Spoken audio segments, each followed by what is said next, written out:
Salve, salve família, aqui quem fala é o Lutz do canal Cortes Podcast e no meu primeiro mês monetizado eu já fiz $3.000 só seguindo o que esse cara fala no curso dele. Então se você quer ganhar dinheiro com internet e YouTube sem nem precisar aparecer, confere o primeiro link na descrição. O que você vê assim sobre cannabis, CBD, Pra etc? enxaqueca tem muita pouca coisa. O que eu acho de cannabis? Assim, é até uma polêmica, então eu já vou dar minha opinião de cara, Boa. porque aí se for pra ser chutado, que seja pela minha opinião de fato, tá? Vamos lá, primeiro, vamos falar cannabis droga e não cannabis remédio, apesar de que os dois são drogas por definição, mas assim, droga recreativa versus droga medicinal, por assim dizer. Boa. Cannabis, o que eu acho de cannabis? Eu acho que ninguém deveria usar, porque não tem benefício. Sou totalmente a favor da legalização. Totalmente diferente, concorda? Mas qual que é a lógica? A minha opinião não tem nada a ver com a tua vida. A minha opinião é minha. Se você legalizar, eu não vou usar. Agora... Mas sua opinião é de um neurologista, né? Sim, exato, exato. Mas assim, eu acho que o tráfico faz mais mal do que a droga. Justo. Porque o tráfico de droga vira tráfico de armas, porque o tráfico de droga vira preconceito, porque se você, por exemplo, legaliza, não é feito desse jeito no Brasil, tá? Mas, por exemplo, cigarro, você tem imposto. Esse imposto poderia ser usado para você pagar o tratamento para as pessoas que se viciaram no cigarro. E sempre tem alguém que fala assim, mas tem álcool é liberado, cigarro é liberado. Véi, não é esse o ponto. Para mim, não deveria ser usado nenhum deles.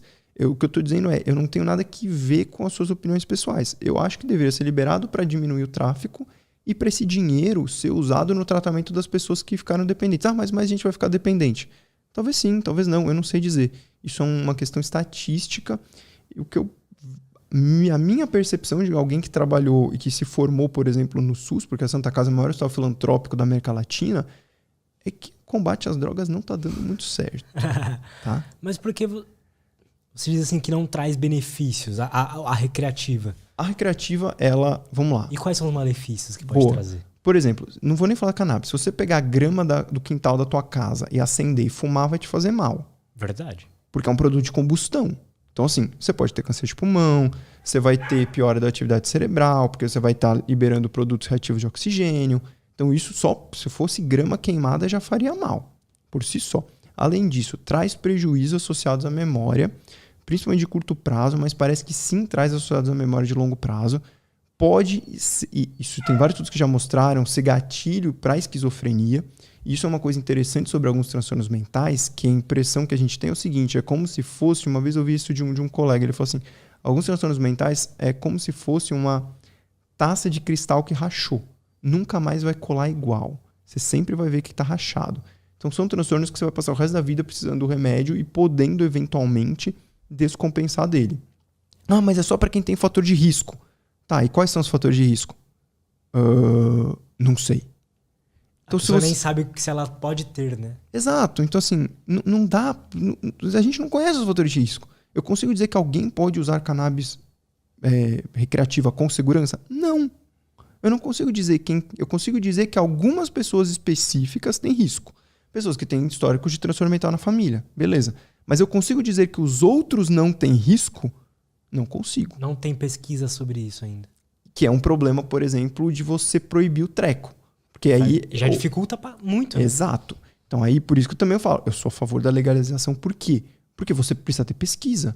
Porque se você vendesse o treco, o imposto poderia ser utilizado até para financiamento de pesquisa. Sou a favor do uso? Não sou. Do mesmo jeito que eu particularmente não fumo e nem bebo álcool. Também não sou a favor do uso de álcool e de cigarro. É uma postura pessoal minha. Ponto. Aí a questão específica. A gente falando... A cannabis tem... Não vou lembrar de cor, mas acho que são mais de 400 substâncias diferentes. E a cannabis que as pessoas compram é um trecão, né? A gente não sabe o que tem ali dentro. É bizarro. Dessas substâncias, a mais estudada é o canabidiol. O canabidiol tem uma aplicação clara, prática, não vou dizer inequívoca, porque eu falei que a gente sempre tem que se questionar, mas a princípio praticamente inequívoca para alguns tipos de epilepsia. Ponto. Isso é o que a gente tem de evidência real hoje de uso de canabidiol para alguns tipos de epilepsia. E tem estudos em outras áreas. Beleza. Essas áreas geralmente são transtornos demenciais, como, por exemplo, Alzheimer, formas demenciais de Parkinson. E aí quando a gente fala isso, fala, a pessoa vai recuperar a memória. Não. É para a parte comportamental, para deixar a pessoa mais tranquila, menos reativa, mais fácil de lidar, não agressiva. É para isso. Entendi. É controle comportamental. Não vai melhorar a memória, não. Alguns estudos para dor, principalmente dor refratária, que aí esses estudos, por exemplo, síndrome da dor regional complexa é o que a gente está vendo, que é uma dor onde a pessoa sente uma dor a princípio sem explicação numa determinada região do corpo. Algumas pessoas podem ter dores de uma doença chamada polineuropatia, onde os nervos sensitivos começam a sofrer lesão. Eu falei para você que a gente tem nervo sensitivo, só que tem nervo sensitivo de vários tipos. Tem nervo que carrega tipo toque, sensação de toque. E tem nervo que carrega a sensação de dor. Então são vias diferentes. Às vezes quando a via de toque está lesada por algum motivo, você perde a sensação. Você não percebe que está tocando. Quando a via de dor está lesada, você pode ter uma sensação de dor contínua. E é uma dor que assim, a gente usa outras medicações para tratar. Só que essas medicações, às vezes, em alguns pacientes, podem não ter efeito que a gente gostaria. E aí, o canabidiol vem sendo estudado como uma possibilidade. Só entendi. que o canabidiol ele tem uma interação hepática muito grande. Esse é um problema que poucas pessoas falam dele. O que isso quer dizer? Significa que ele faz o seu fígado trabalhar pra caramba. Ou seja, se você tem um monte de remédio e vários deles agem no fígado e você tá pondo mais um, você pode regular todo o resto. Então assim, você pode ter insuficiência hepática pelo uso de canabidiol. Você pode o fígado ficar todo zoado. Entendi. Sacou? Então esse é um problema que eu vejo muito pouca gente falar. E se você considerar, por exemplo, aquele uso, por exemplo, para quadros demenciais, imagina que uma pessoa, vamos chutar aqui, 90 anos com Alzheimer e com os fatores de risco para Alzheimer, que muitos deles são cardiovasculares, inclusive, com pressão alta, diabetes, tudo isso, deve usar um monte de remédio. E aí você põe um que talvez interfira em vários deles. Então tem que se tomar esse cuidado. Não é oba-oba, festa, nada disso. Não é algo milagroso, como Não. quase que estão vendendo assim Exato. hoje em dia. Aí outra coisa que eu vejo muito, pessoal, que é uma das coisas menos estudadas, mas que muita gente, até bate o queixo aqui, que muita gente está tentando usar, que é para sono. Cara, sono, isso não é questão de canabidiol ou X qualquer. Sono, a última opção é o remédio. Geralmente quando você está precisando de remédio para sono, ele provavelmente já passou da hora de deveria ter sido retirado e você deveria ter feito algum treinamento para voltar a dormir, ou você tem uma doença do sono que não está diagnosticada. Síndrome das pernas inquietas, apneia do sono, sobre o comportamento do sono REM. Porque assim, sono é um treco que a princípio não se trata com remédio, se trata com terapia. E é uma terapia específica chamada TCCI, a terapia cognitivo-comportamental, mas é a forma dela para insônia. Tem inclusive que funciona super bem, e as pessoas, o dinheiro, porque a terapia é cara. Cara, hoje em dia tem aplicativo que faz TCCI por inteligência artificial. Nossa, e que funciona, foda. E que funciona. Funciona. Tipo, é para 100% das pessoas? É óbvio que não. É óbvio que não é.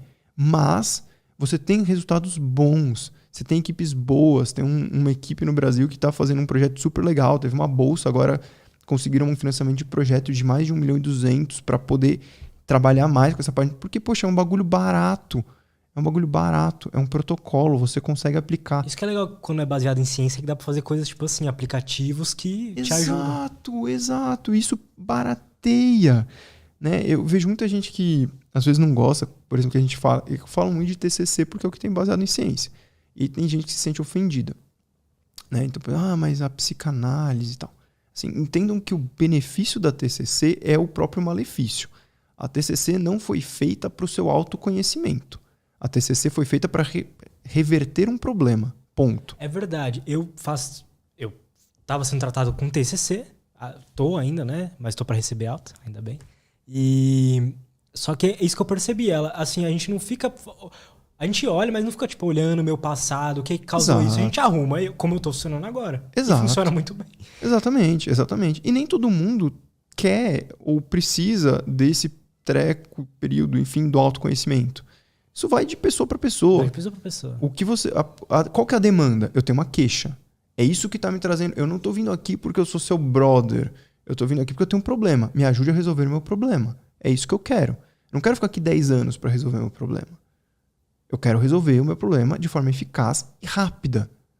O máximo possível, desde que seja com segurança, obviamente. Né? Então, exato. Agora, eu quero fazer uma terapia voltada para o autoconhecimento. Não vai ser a TCC, porque não é o objetivo da TCC. Se esse é o seu objetivo, a TCC não é a terapia para você. Existe uma forma de terapia muito legal que chama logoterapia. Vai vir um cara semana que vem para falar sobre isso. Então, logoterapia é um negócio super legal, que é para as pessoas ajudarem as pessoas a encontrarem meio que uma motivação na vida delas. Um sentido na vida delas. Tem um livro que chama Em Busca de Sentido, né, do Frankl, que é super legal e que ele explica, é super didático, é para leigos, tá? Então, quando eu falo que ele explica as bases da logoterapia, a pessoa acha que vai sair... Não é. Ele explica o que é a logoterapia, a lógica por trás daquilo, que tem muito a ver com o que ele encontrou, porque ele foi um cativo dos campos de concentração na Alemanha, enfim, porque ele era judeu e tal.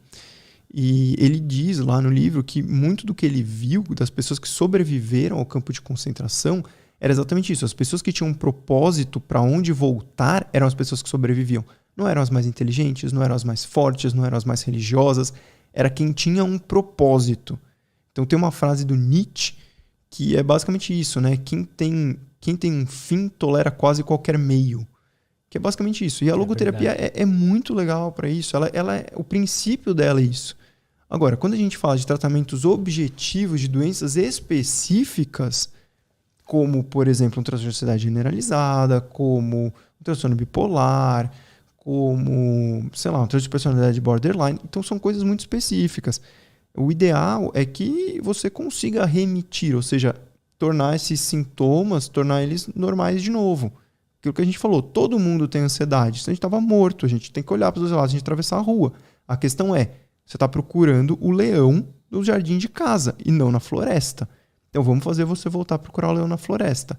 Depois, se você quiser fazer uma análise para descobrir por que você começou a fazer isso, não tem problema. Você explicou isso muito bem, gostei. De, tipo, a diferença das duas terapias. O resto não gostou. Não, gostei tudo. Gostei tudo. Muito bom, cara. É exatamente isso que eu senti, assim, fazendo TCC. Exatamente isso. Mas é. Eu me arrumei. Isso. É tipo você ir no mecânico. Eu me arrumei. Exato. O mecânico não vai te ensinar a dirigir carro. Não é o objetivo dele. E se eu quero saber o que causou o meu carro quebrar, eu posso ir atrás. Mas se não, não é do meu interesse. Eu não sou um mecânico. Exato. Você não vai ficar tipo, mas... quando foi que eu passei naquela rua que tinha um buraco exatamente. Velho, puta, eu sou motorista barbeiro, eu bati o carro, tipo... Tá bom. Ele não tô aqui pra te ensinar a não cair no buraco, não tô aqui pra te ensinar a dirigir, não, eu tô aqui pra arrumar seu carro. É diferente. Perfeito. E depois tem o segundo. E muitos psicólogos fazem hoje as duas coisas. Ele faz a TCC e a pessoa, às vezes, ela quer continuar com uma linha diferente. E não tem problema nenhum, cara. Mas eu acho que a gente tem que ser honesto e falar o que funciona pra o quê? Cientificamente falando. Porque às vezes eu vejo pessoas falar, mas... Você só faz o que é baseado em ciência? Eu falo, mas se eu não fizer o que é baseado em ciência, eu vou fazer o que é baseado no quê? Tem que ser baseado em alguma coisa. Baseado no meu achismo, o Alexandre virou o gênio da medicina de um dia pro outro, que ele sabe tudo que... Não. Tem que ser baseado em alguma coisa. É baseado em quê? Baseado na ciência. Porque o resto é achismo.